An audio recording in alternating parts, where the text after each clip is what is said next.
Hi, everyone. Welcome. We'll get started in just a few minutes.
Welcome, everyone. My name is Tia Gangopadhyay, and I'm a proud alum of UC Berkeley's School of Public Health and a board member of the Public Health Alumni Association. On behalf of the Alumni Association, I'm thrilled to be with you all today to discuss harnessing artificial intelligence for public health solutions.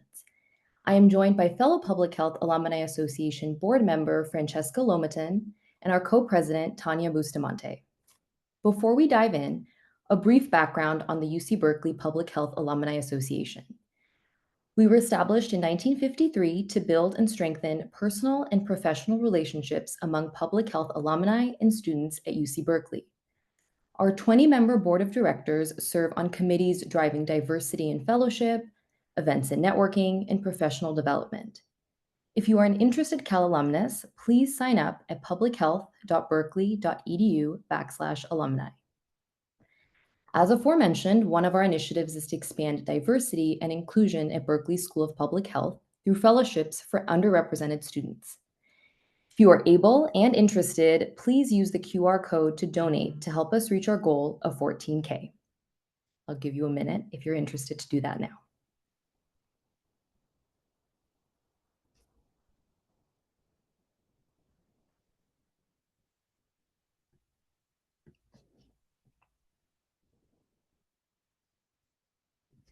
Lastly, a few logistics. The structure of this evening's webinar will be a fireside chat followed by a Q&A forum where we will open the floor for questions from you. Please type in questions into the Q&A box at any time during the course of our dialogue.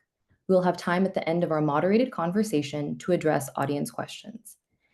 You'll note you're muted by default, and this webinar is being recorded. If you're interested in the recording, please contact our Director of Alumni Relations, Eileen Pearl, at eileen_pearl@berkeley.edu for the recording link. Now I'd like to extend a warm Berkeley welcome to a fellow Cal alum, Dr. Anita Ho. Anita earned her MPH from Cal in 2017, more than 15 years after receiving her PhD in philosophy. As an academic and clinical bioethicist, she wanted to integrate a public health lens into her bioethics research and practice. In addition to bioethics, Anita's health services research expertise extends from philosophy to public health. She currently serves as a bioethics faculty member at both UCSF and the University of British Columbia, as well as serving as the VP of Ethics for the California region for Common Spirit Health. An international scholar and a prolific author of more than 90 publications, Anita's research centers on ethical dimensions of utilizing innovative technologies and artificial intelligence in healthcare delivery. Her recent book, Live Like Nobody Is Watching: Relational Autonomy in the Age of Artificial Intelligence Health Monitoring, delves into how AI health technologies affect not just individual autonomy, but the very fabric of our social relationships. Dr. Ho, we are so very excited to have you with us today. AI needs no introduction, and the magnitude of healthcare applications and achievements have been demonstrated repeatedly. In fact, this year's Nobel Prize in Chemistry was awarded to 3 scientists that developed an AI and machine learning model capable of predicting the structure of proteins exponentially faster than humans have been able to till date. AI healthcare applications, particularly in healthcare monitoring, can minimize injury, extend quality of life, improve patient health outcomes, and lower healthcare costs.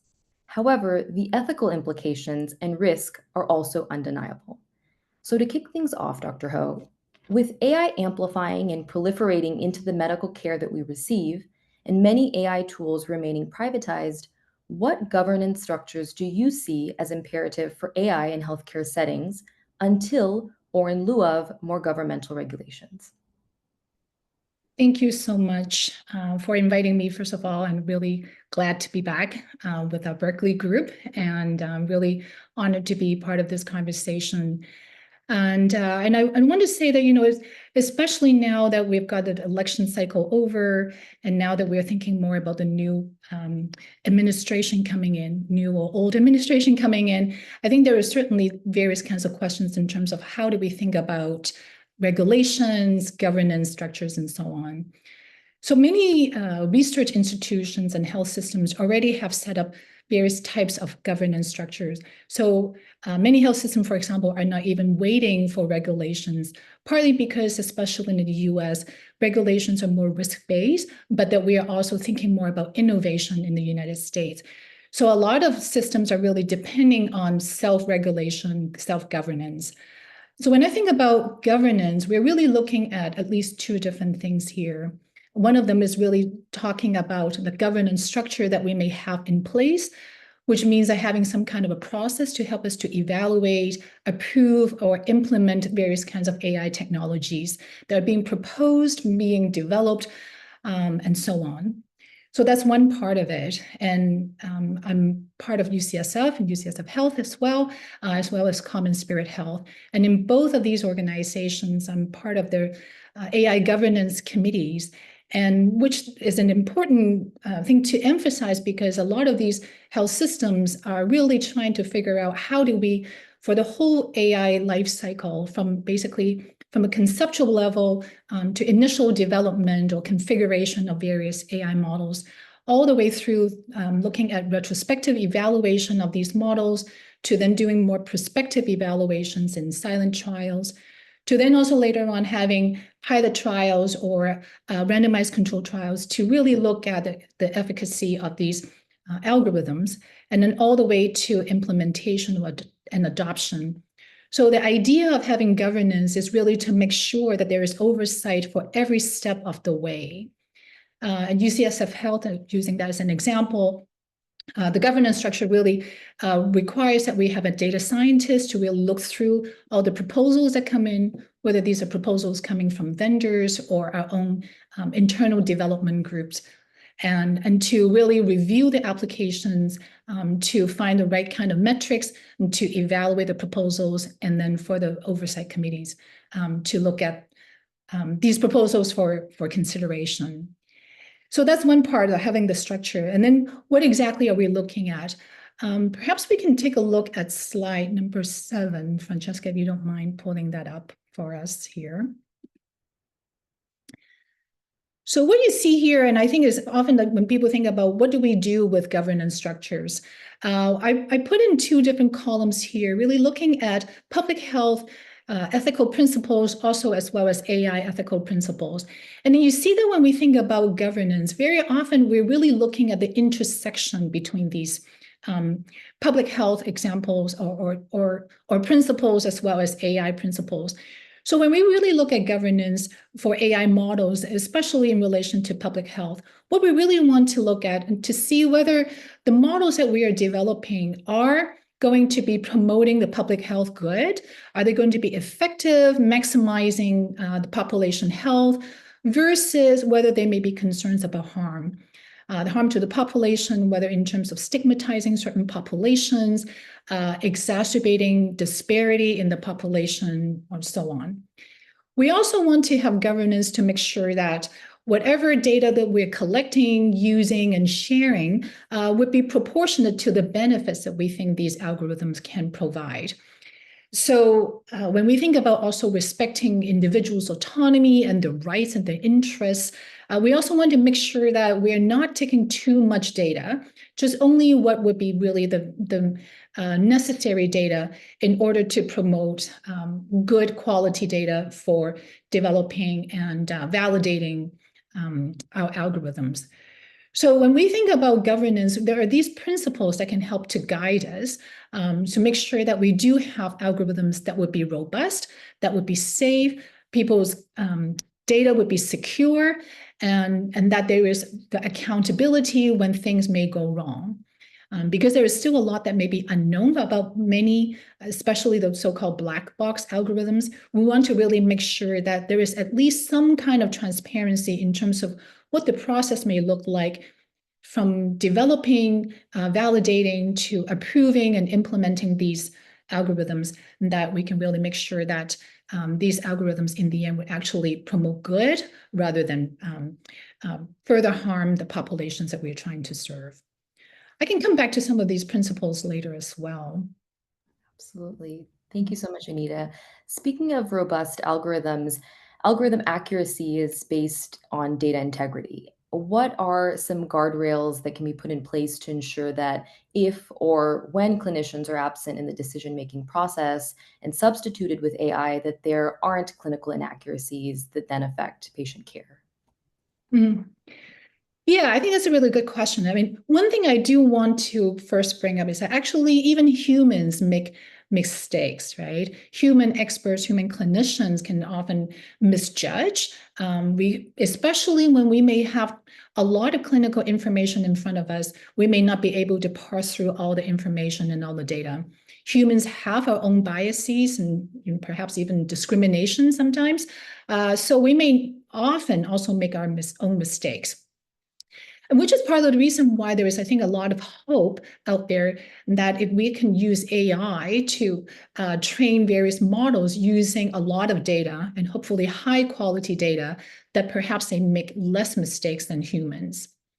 And I think that the answer to your question also ties back to the previous question as well. As we are still relatively early in AI development for healthcare and for public health, I think it is particularly important for us to keep, what people would call humans in the loop, especially when the results that we have may actually significantly impact various populations, impact on end users or impact on the targets of these models. And so I think that we really need to figure out or make sure that we do have various kinds of, for example, silent trials to evaluate AI models on prospective patient populations in real time so that we can see whether the models that we have developed actually work in the real world setting. So we have ways to really evaluate the safety, reliability, and feasibility of the model before we have, for example, full-scale clinical trials. And having silent trials may also be a good guardrail when we think about how there may be what some call the distribution shift. So there are times when there may be a mismatch between the training data and the deployment data. If an AI system encounters data that are substantially different from the training data, then you may have systems that worked really well before when you're validating them with similar demographic data. But then when you're using them in the real world, especially if there may be, let's say, a shift in distribution of age, socioeconomic status, environmental exposure, and so on, that there may be questions in terms of whether the model is going to work as well in your real world populations that may be different than the populations that you were training your model on. I want to illustrate that. I'm also thinking about how there may be situations too that when we may have proxies that we're using that may not be really representing what we're measuring. Francesca, if you don't mind to pull up slide number 8, I wanted to show a couple of examples to illustrate some of the concerns here. So I want to give a shout out to some work that has been also done by our Berkeley faculty members. But first of all, I want to mention about the oximeter measurement, particularly during COVID time. I mentioned about the distribution shift here, that if we have models that have been trained on certain populations that are not representing the target population, sometimes you will see inaccuracy. So the oximeter study, here there is a commentary about that. When there was a study done in University of Michigan hospitals in 2020 with patients in the ICU, what they have found was that the Black patients had almost 3 times the frequency of hypoxemia that was not actually detected by the oximetry as compared to the white patients. And part of what they have found is that the original development of the model was done in populations that were not ethnically diverse. So that when the oximeters are being used for more diverse populations, what they have found is that is not as accurate in Black patients in comparison to white patients. So when we have the distribution shift, if you don't have humans in the loop to really check that and to raise more questions to see whether actually now, if we know it's not as accurate for certain populations, you may not be able to simply rely on the oximeters. You may have to integrate, for example, other clinical and patient-reported data together. And I want to also highlight the Obermeyer study, as I mentioned, is by some of our Berkeley faculty members here. This was a really interesting and troubling, in some ways, use of a very popular, widely used algorithm to try to identify patients who may require or can benefit from extra support. So this algorithm is trying to figure out whether there are some patients who may be sicker and can benefit from additional support. But what they found was that there was actually biases in relation to Black patients versus white patients who may benefit from support. The reason being that the bias came up because the algorithms was using healthcare costs as a proxy to predict who may be the sickest patient that can benefit from support. But what they don't seem to realize was that unequal access to care often means that we are spending less money on certain populations than others. So just because somebody may be incurring lower healthcare costs does not necessarily mean that they are less sick. So in this situation, what Obermeyer's team found was that if they actually adjust this to really use signs of uncontrolled illnesses to measure which patients may benefit from these additional support, the percentage of Black patients who will receive additional help will go from 17.7% to more than 45%. So having the humans in the loop and having really silent trials to really find out whether your algorithm is actually working well for all populations that you are serving, I think would be a really helpful and important guardrail, so that we're not just using automated algorithms and without humans actually being involved in checking and validating the results. Thank you so much, Anita. I want to touch on something you mentioned. One of the strategies that you analyze to protect patient autonomy, and that you mentioned here as well, is opting in for patients on whether they would like to have AI involved in their healthcare delivery. And that inherently relies on patient capacity to make medical decisions, to have health and technology literacy, access to healthcare. So I want to ask you, how can opting in as a safeguard potentially exacerbate existing health inequities, whereby those patients that are distrustful or lacking understanding and therefore opting out are excluded from the very machinery that will then inform the care that they may receive? Yeah, so there are a couple points in relation to opting in. I mean, I certainly think that we need to have better health literacy, better technology literacy for the general public. Because very often when we ask people to opt in to make decisions in terms of whether they want AI to be involved, they may not even understand exactly what they're opting in versus what they're opting out. And also, I do think that maybe in many ways, when we're thinking about AI, we're really also talking about opting in for this data to be used for AI training as well. In many ways, I think this is actually a really interesting question when we think about public health. On the one hand, when we think about research ethics, we often think that patients or any potential research participants should have the right to decide whether they want to opt in to participate in research, whether they want the data to be part of research or not. And I think that is important in general, especially when we're talking about clinical research. But there are also questions in relation to whether we want to really allow people to opt in and out of data use for every single thing. particularly when we are thinking about population level data. Because I think, as you were kind of alluding to as well, very often people who would want to opt out of their data being used are the ones who have been socially, historically marginalized. So they may have really good reasons to think that I should not trust the system, I should not have my data be used.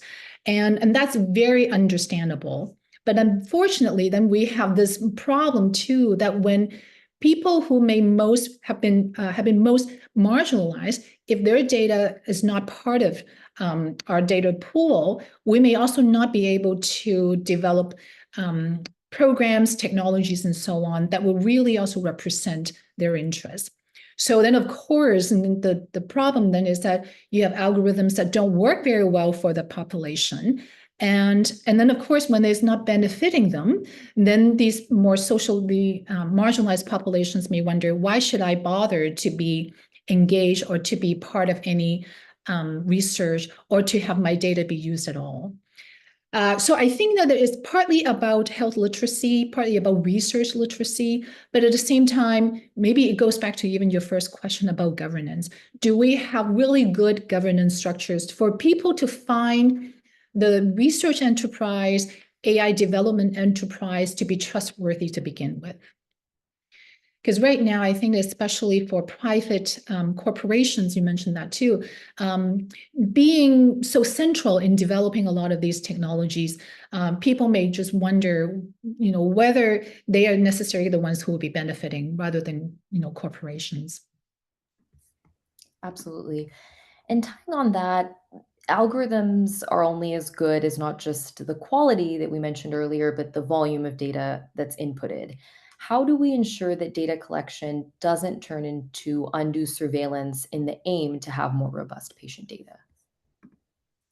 Yeah, that's a good point. I lived in Singapore about 10 years ago, and I was a faculty member at the National University of Singapore Medical School there.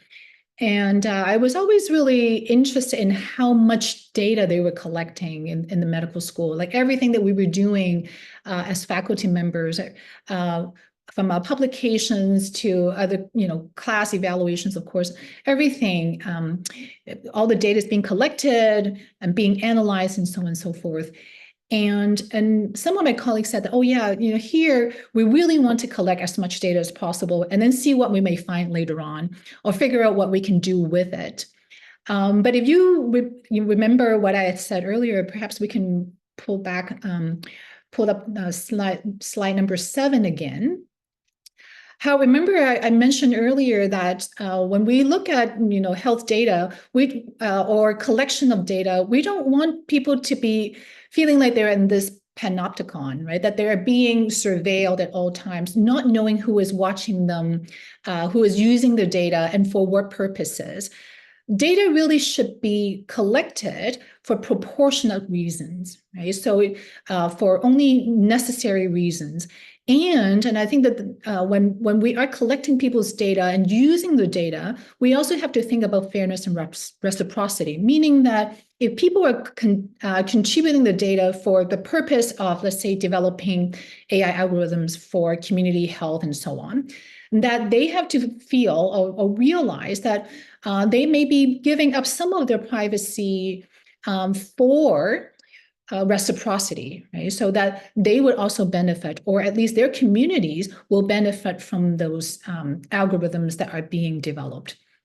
So when we're collecting information just so that we may be able to use it later, I think that's a bit of a problem. So we don't want to over surveil people. We really want to be very targeted when we are thinking about collecting and using data.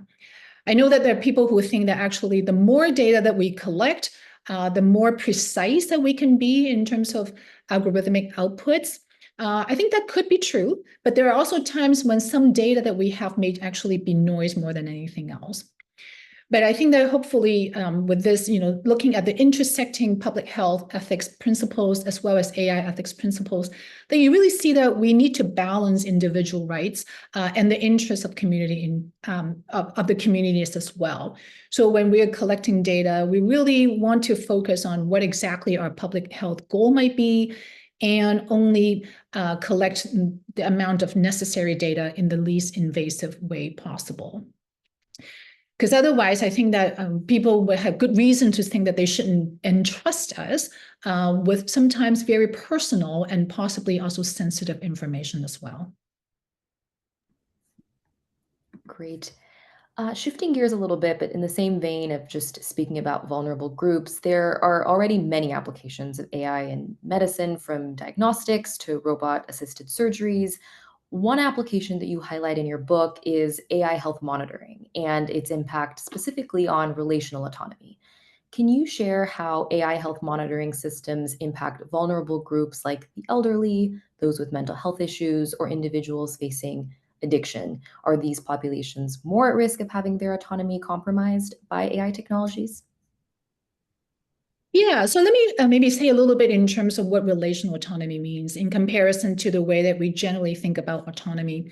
So very often when we talk about autonomy in countries like the United States, we're mostly focusing on individual autonomy, about one decision at a time. So when we're thinking about technologies and consent in relation to autonomy, we're often assuming that if you are consenting to using this particular health app or particular algorithms, then you have given your consent and you are making an autonomous decision. So usually we're really thinking about whether an individual is giving you the final authority to use the information or to use the data if they have consented to using an application or a technology. Relational autonomy looks broader than that. If we could pull up slide number 9, that would be great. So relational autonomy, which is the conceptual framework that I'm using in my book about AI algorithms, is really to look at a more systemic kind of levels, a social structural level. So of course, I certainly think that individual consent is an important matter to be considering. But at the same time, we really need to look at how there may be other kinds of power structure in the society, in the healthcare system, that may be compromising people's ability to make decisions about how they want the health to be monitored, who would be monitoring them, and so on and so forth. So I think that this is really getting us to think more about how the technological and social practices that we have, especially when we're seeing technologies really taking over a lot of things that are happening in healthcare, may in some ways, of course, make things more convenient, easy for people to be able to get access to health information and so on.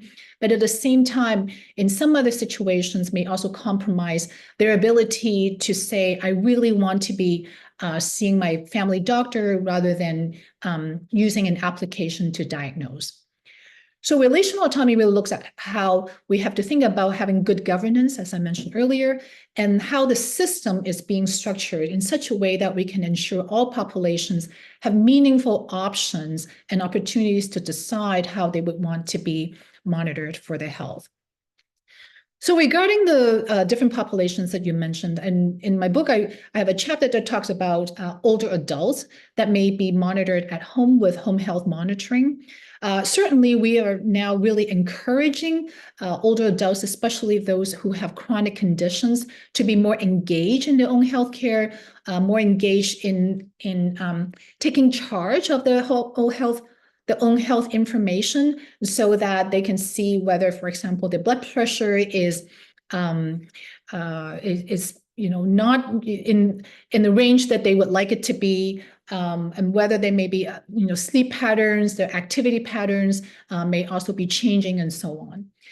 There's a lot more of an emphasis now with quote unquote healthy aging and independent living that is really promoting people's I guess taking charge again for having information and having devices to help them to live at home safely and independently. So in many ways, that's supposed to be a good thing. But there are certainly, I think, questions that we have to think about, whether we're now also kind of introducing a class of people that we think would really want to be monitored at home, and that we think that we're giving them more privacy, while at the same time actually perhaps also invading into their private space by having continuous monitoring. in many ways, this can also help in some ways affect people's home life as well, in terms of how it's almost like you're turning your home into an observation unit. Most of the time, people, when they think about leaving the doctor's office, that they no longer are being monitored, but now home health monitoring may actually change that. In relation to mental health and substance use, I also had a chapter in the book that talks about using AI to predict how patients may take medications. So, for example, there are now many different studies about, can we use AI to predict which patients with mental health conditions will fill their prescription, or refill the prescription, or actually take the medications. So smart pills, for example, have been developed and piloted to see whether we can track whether patients are taking the medications as being prescribed. And we also are seeing similar proposals in relation to opioid use for various pain conditions to see whether patients are really taking the medications as prescribed or not. And in many ways, this is really very much of a public health kind of approach as well, to make sure that we have pharmacovigilance, to make sure that patients are taking medications as appropriate and recommended, so that we don't have overdose or more overdose, and that we can also hopefully control the public health epidemic more. But I think that it does raise various questions in terms of whether some populations are being surveilled again more than others, whether we are monitoring them more than others. And in so doing, that maybe some populations are also losing their privacy more, and they may also have more chances of being discriminated. I want to also highlight and showcase another Berkeley faculty member's work here. If we can pull up slide number 10.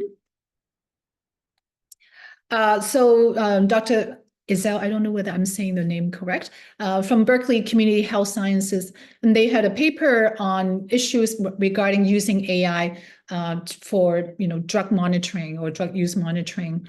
And that really also points out how some of these technologies, maybe we have good intentions, but that they may also lead to various privacy loss and discrimination for very specific populations. If we think that we are not trusting these populations, and that's why we're using AI to monitor what they're doing, their activities, their locations, and so on, there may be certain questions in terms of whether we may further stigmatize the population rather than promoting their well-being as well. I can certainly say more about this, but you may have other questions for me too, so I can come back. The next question actually really just kind of hones in on a lot of the points that you already surfaced. A unique aspect of healthcare is the inherent power asymmetry between provider or caregiver and the patient. You write in your book, even decisions motivated by paternalistic benevolence can reinforce power and domination on those being observed. So just to clarify a little bit further, how does AI change the dynamics between patients and their providers or caregivers? Does AI facilitate better care or risk undermining the human aspects of caregiving and relational health? Yeah, thank you for that. I think there was a book that was something like "The Patient Will See You Now." So there's certainly a lot of I guess, promise or interest in how AI may help us in changing the power dynamics. So I talked about relational autonomy, which is very much about power hierarchy in the healthcare system, in the society, that may affect people's autonomy in making healthcare decisions. And so many people are really hoping that with AI, particularly AI that may be accessible for patients or general public, that it can really change the power dynamic, especially if people may be able to, for example, use technologies to get their own health information or to see more predictions about their own health, that they can really take charge. And that's really, generally speaking, how many of these products, platforms have been really promoted. There is a sense that we may be able to, for example, democratize health information, so people don't need to wait until they go to the doctor, they're in the hospital, or go to the lab to find out information about their own health or make predictions in terms of the trajectory for the health. So at an individual level, we may say that, well, actually, AI information or prediction may give some people more control over when, where, or how they may access information about themselves. And consumer products in particular may really help people to think more about how we can use easily accessible and utilizable technologies to find out more about themselves. Patients may also be able to ask better questions when they go to see the doctor because they already have a sense in terms of the longitudinal information from the phone, other kinds of tracking devices, and so on. But I do think, again, that this individual focus sometimes may be a little bit too narrow in terms of how when you're thinking about asking more questions, very often, especially if physicians don't actually even know what these applications patients are using and whether the information that these applications are giving are actually accurate, physicians may actually not even know what to do with that information. I recently completed a study in Vancouver, Canada, on the use of AI, particularly computer vision, to monitor people who are living with Parkinson's disease in terms of how they think about using the continuous monitoring for their symptoms and to predict the trajectory. And it was interesting that some of the participants, the patients, the people who are living with Parkinson's disease said that, well, on the one hand, they kind of like the idea that computer vision may give them some alert or some information about where the symptoms may be. But at the same time, they're also worried that, is this information really going to the physicians? Will the physicians actually respond to them if they see some kind of troubling trend? Interestingly, some patients also said that, well, I also think that I'm not seeing my physician even enough now. What if the AI doesn't show that my situation is troubling enough to them according to the algorithmic output, and so that my physician doesn't even want to see me as frequently as now? The frequently right now in Canada in general is like at least 6 months to a year. So some people living with Parkinson's were really worried that, oh, if my physicians will only see me when they think that this is a really troubling trend, even though I may personally, in my embodied experience, think that I have concerns, I may not be able to access my physician. So there may be questions about that, right? On the one hand, it may promote better questions from patients if they have some information, but that may also depend on whether the information is actually accurate and clinically meaningful as well. Great, thank you. And lastly, before we turn to the audience for questions, I want to ask about your vision for the future of AI in health monitoring and delivery. We're faced with competing ethical concerns, the need to protect patients while pioneering healthcare advances and innovation. How can we design systems that balance those competing concerns, especially in a world where patients are increasingly desiring concierge-like, on-demand, personalized services and treating healthcare as a direct-to-consumer service delivery? Yeah. Well, one thing I want to say to us, often when people think about AI, they think that, it's going to necessarily give them better care. Whatever problems we have in the world, in healthcare, if we throw AI into it, that it will make things better. So I want to caution that mentality, that this, what some people, and I think I use this term in my book as well, the AI solutionism, assuming that AI is really going to solve a lot of the problems for us.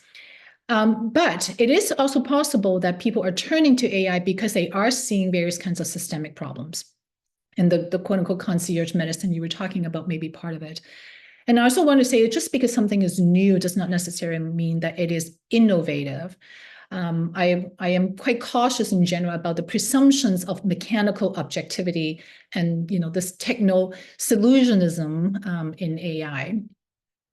So when we're thinking about the future, how do we want to use AI for monitoring and healthcare delivery, and how do we want to design systems that can really think about the competing concerns? So I want to show you kind of like a way that I think about an ethical framework for AI, which in some ways I think is very simplistic, but I think it may really help us to get more grounded in thinking about what kinds of technologies or models that we want to use and for what purposes. Partly because, especially when we think about public health, when we think about not just individual level kind of use of AI, but that training AI models have other kinds of environmental impact as well. When we try to make AI better, we have other kinds of costs that we also have to consider, which I think has not really been getting enough attention.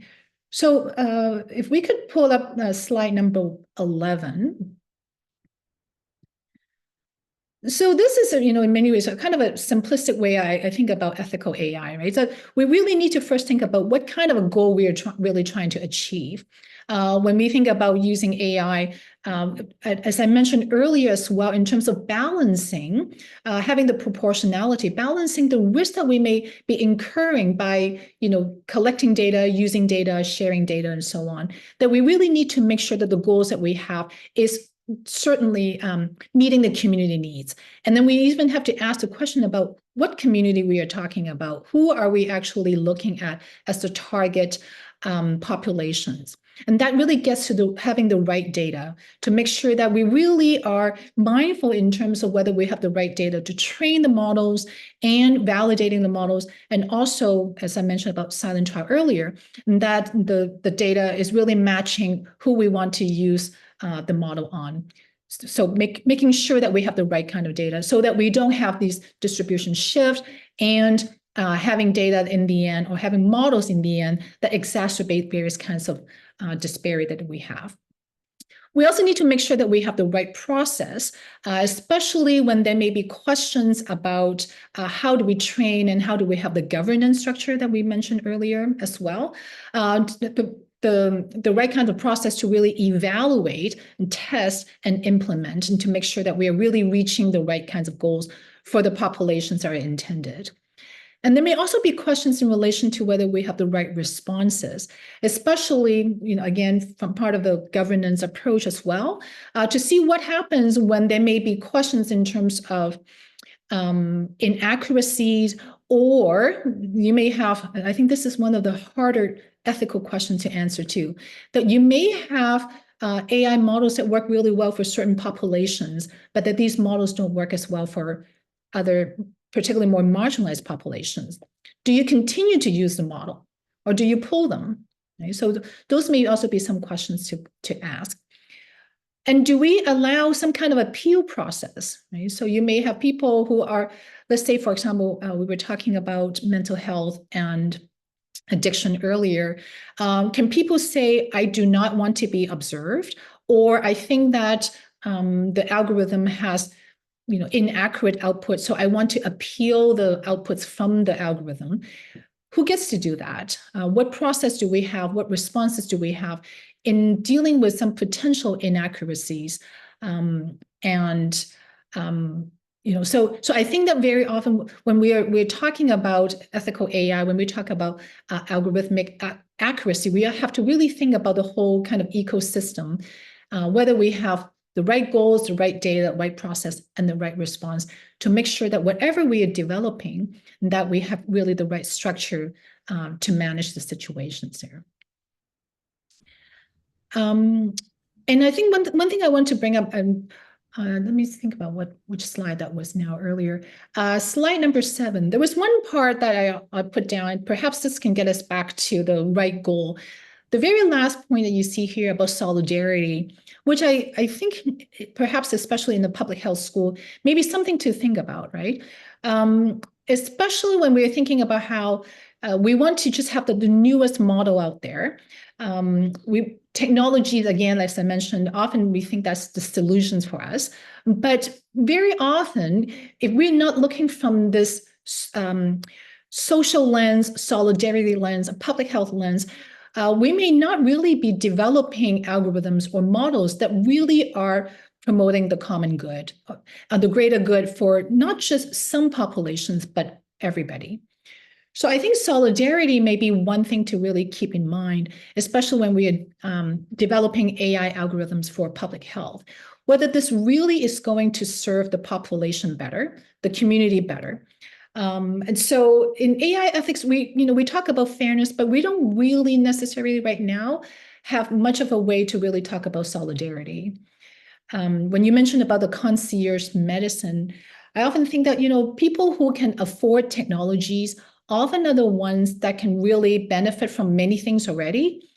And so if we think more about public health and solidarity, are we sure that we are really focusing on the right issues for the population, especially populations that may have already been left out in so many ways, rather than focusing on people who want the concierge level kind of service? Thank you so much, Anita.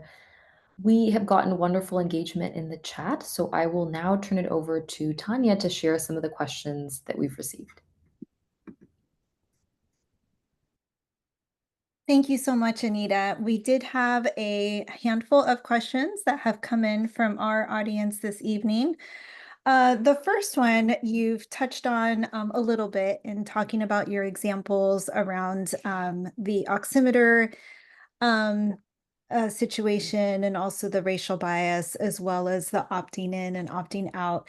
The question from one of our participants is, what are the gaps in the use of AI algorithms in exploring health disparities in marginalized populations? Yeah, that's a really good question. I mentioned the Obermeyer study earlier. And part of the reason why I mentioned that is many health systems were using that particular algorithm in trying to find ways to better support patients. And it's not until academic institutions, academic researchers that actually really look at the performance that they find out that there is disparity, right? So there may even be questions in terms of how a health systems actually really using the algorithms, and do they really use more of a health equity lens when they are actually trying to evaluate the performance of their algorithms. I mentioned earlier about distributional shift. So if you don't stratify your populations to see, is your model performing equally well in all your different populations, you may not know whether your model is actually going to promote health equity versus you may be exacerbating some of the disparity. And in some cases, you may also have to think about how to use your fairness metrics. So when it's very possible, even in terms of thinking about that algorithm, maybe because health systems that we're using it, we're thinking that we're trying to find ways to further benefit patients. So they're not as inclined to really think more about the disparity. But sometimes even when you think about how much support we're giving different populations, there may still be disparity in terms of whether we are benefiting certain populations that may already have been actually getting better care and better access in the first place. Thank you, Anita. Our next question is, you talked about oversight and self-regulation. As AI is moving quickly and many have cautioned that we need more regulations, could you say a bit more about what you expect will be the case for the new administration? That's a great question. My guess is that the new administration is not going to put out more regulations in comparison to the Biden administration. Last year, the Biden administration issued an executive order, the blueprint for an AI Bill of Rights, to advance AI in healthcare and giving some guidance, at least in terms of ethical implementation to avoid various kinds of security and safety risks. It's more of a blueprint for a Bill of Rights, so it's not regulations, but at least the Biden administration has been really trying to recommend a nudge in companies and to report how they're training AI models, and also provide the results in terms of validation tests and so on to the federal government to identify biases that may have come out from some of these models and to correct them. But the new administration seems like it's really very much thinking about self-regulation, more about or self-governance, and more of a market-based kind of economy. And so, I mean, especially, I think that there have been a lot of big companies that have been behind the campaigns for this new administration as well. So there may be questions in terms of whether there would be even more of a shift for AI oversight towards industries having their own self-governance, to have less and less government regulations.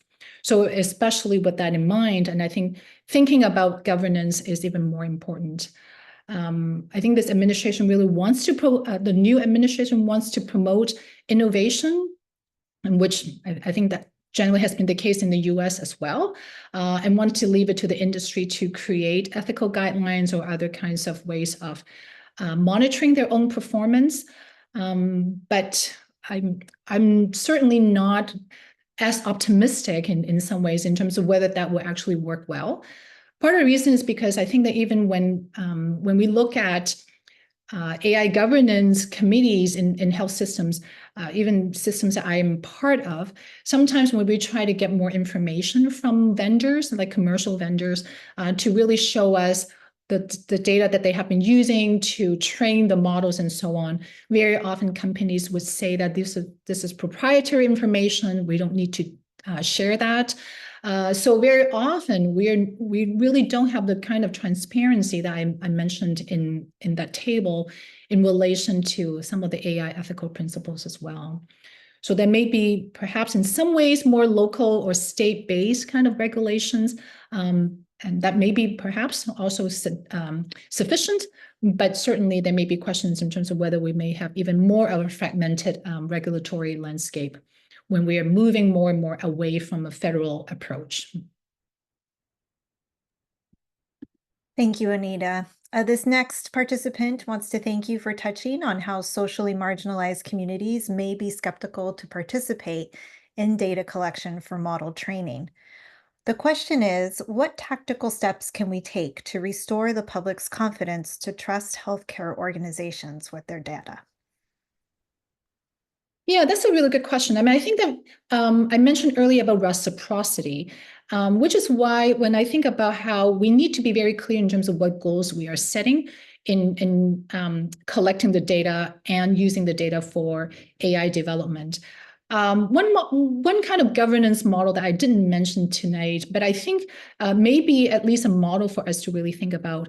And so in the US and in Canada, we have research ethics boards, or in the US, we call it institutional review boards, to really have very clear guidance on what exactly researchers are collecting data for, how may the data be used or shared, and to ensure that it really is providing the benefits.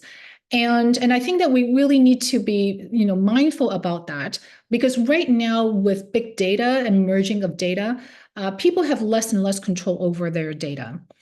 And sometimes the data may be de-identified, and we think that means that it is really not that risky for individuals. But as we collect more and more data, there may be higher chances in the future for people to be able to be re-identified when we're merging different data about people. So I think that the reciprocity expectation in public health ethics, I think, would be a good one to really keep in mind. Whether it is trustworthy system or not will really depend on whether the system is in the end going to be producing models that will actually really speak to and address community needs, especially those who may have been already marginalized. Otherwise, if we are using more commercial algorithms that just continue to benefit those who are already in advantaged positions, then I can see why people would not want to share the data. Yeah. Okay, well, this next question, we have actually 4 more questions, and I just wanted to do a quick time check. So we might be able to answer more than one in combination. How can supervised machine learning models be used to predict health outcomes among marginalized communities? How can supervised, can you say that again? how can supervised machine learning models be used to predict health outcomes among marginalized communities? Right. So, I mean, I think, again, it very much depends on what exactly your model is being used, you're being developed into to test in the first place, and what you may be using in terms of the training data and validating data. There certainly have been, for example, various kinds of algorithms to see whether some populations may have better health outcomes when you are using certain kinds of health promotion programs in some populations in comparison to others. But it's really hard to just say whether it's supervised versus unsupervised models. It's probably not really necessarily the particular issue to really think about. But I think that a big part of the question is really whether we are actually looking at particular issues that the marginalized populations are most focused on or most caring about. Because sometimes I think that there, and it came up in COVID as well, that very often that we may be actually trying to find out information about populations, but missing how there are certain populations that care. For example, when we looked at whether some populations may actually stay at home and for public health reasons, but they're not, partly because they would not be able to make the livelihood if they are staying at home and not working. And so when we are really trying to, I think, whether using algorithms or other kinds of methods to really try to determine what the health outcomes may be for marginalized populations, what we really need to look at is also some of the social determinants of health. I think sometimes when we're thinking about algorithm for very narrow ways of thinking about health outcomes and not really also looking at the broader determinants of how people may behave and how people may take in health information, then we're missing the bigger picture. Thank you. This next question is an interesting one.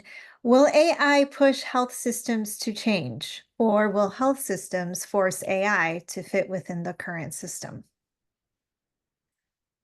That's a good question. Will AI push the health systems to change? Some people have told me that, health systems is actually one of the slowest social structure to change.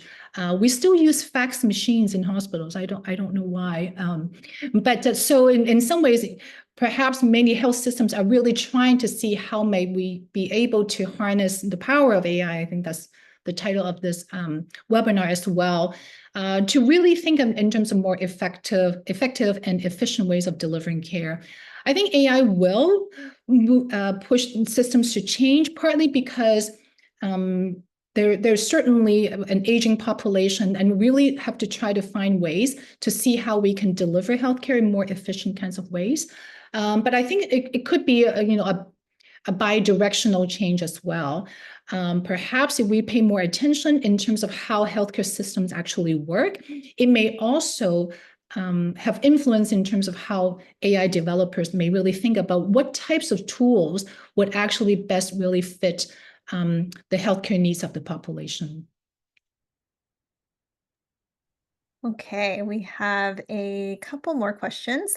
Given the high stakes in public health, how can AI algorithms be optimized to ensure that decisions are made both efficiently and accurately without risking either overburdening the system with unnecessary delays or compromising on the quality of the results? I mentioned earlier about silent trials already. I think that sometimes we may want to certainly use AI algorithms to have better results and to make sure that we do have better results. But at the same time, if we haven't done silent trials, if we really have not fully validated an algorithm, I do worry that sometimes when we are pushing AI algorithms out too early, that we may not realize some of the inaccuracies or at least disparate results for different populations until it's too late. And so I mentioned the examples of the oximeter earlier. We don't want to delay, of course, responses, and we do want to make sure that we have the technologies and use the technologies to make sure that we are providing more efficient care. But we really need to make sure that the technologies that we're using, the models that we're using are actually fully accurate. So silent trials can at least make sure that we are, when we're using the models, that we are actually seeing that it really works in the real world setting, and before we actually, really use it in full scale. I don't know whether I fully answered that, but Thank you so much, Anita. We are at time, so just to be respectful, we apologize for not getting to every question today. But in closing, thank you all so much for joining us today. On behalf of the Public Health Alumni Association, we hope you found the discussion as enlightening as we did. Tremendous gratitude to Dr. Ho for sharing her expertise with us today. And as a reminder, the recording link will be available upon request to Eileen. And if you haven't already and are able and interested, here is the QR code again to donate to our Diversity and Inclusion Fellowship. Thank you all so much and have a wonderful rest of the evening. thank you.